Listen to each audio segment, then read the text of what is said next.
আসসালামু আলাইকুম viewers, welcome back to the Sufi food. আজকে ডালের রেসিপি নিয়ে এসেছি। আপনারা কিভাবে খুব সহজে ডাল রান্না করবেন, বিশেষ করে ব্যাচেলর এবং প্রবাসী ভাইদের জন্য খুবই হেল্পফুল হবে।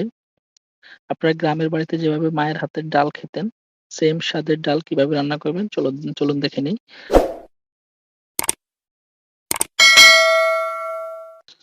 প্রথমে আমি ১ কাপ ডাল নিয়েছি, ভেজ ডাল। এটাকে ভালোভাবে ধুয়ে আমি একটা প্যানের মধ্যে নিয়ে নিয়েছি। ১ কাপ ডালের সাথে আমি ৪ কাপ পরিমাণ পানি নিয়েছি, যাতে ডালটা এই পানির মধ্যেই সিদ্ধ হয়। লো আঁচে রাখবো আমি। ১/২ চা চামচ লবণ দিয়ে দিচ্ছি, ১ চা চামচ রসুন, ১/৪ চা চামচ হলুদ। হলুদটা আপনারা একটু কম বেশ করে হিসাব করে দিবেন। ১ চা চামচ পেঁয়াজ, একটা মরিচ আমি ফালি করে কেটে নিয়েছি। হলুদ বেশি ইউজ করা যাবে না, কারণ হলুদ বেশি ব্যবহার করলে হলুদের ঘ্রাণ হয়ে যাবে। তখন খেতে ভালো লাগবে না। ডালটা সিদ্ধ হয়ে আসছে, পানিটা শুকিয়ে ডালটা একবারেই মজে গেছে। দেখুন, এখন আমি ডাল ঘুটনি দিয়ে ভালোভাবে ডালটাকে ঘুটে নিচ্ছি।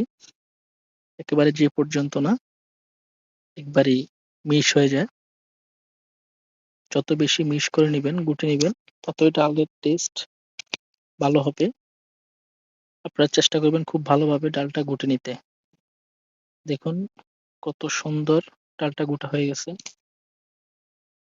এ পর্যায়ে আমি ৪০০ ml পানি ইউজ করব।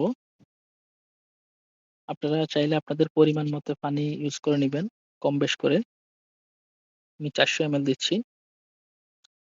এখন আমি ঢাকনা দিয়ে ভালোভাবে জাল করে নিব। দেখুন আমার ডালটা রেডি হয়ে গেছে। এখন পরিপূর্ণ ডালটা মানে খাওয়ার উপযুক্ত হয়ে গেছে। এখন আমি ডালের মধ্যে তেলের বাগার দিয়ে দিব। এ পর্যায়ে আমি কিছু রসুন আর পেঁয়াজ কুচি, ২ টো শুকনো মরিচ গরম করে নিয়েছি।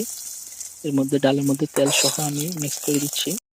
তাহলে আপনার ডালের যে মানে কাঁচা যে ঘ্রাণ এটা থাকবে না। খুবই সুন্দর একটা ফ্লেভার আসবে। খেতে খুব সুস্বাদু হবে। দেখুন কত সুন্দর ডাল রেডি হয়ে গেছে। ধন্যবাদ সবাইকে। ভালো থাকবেন।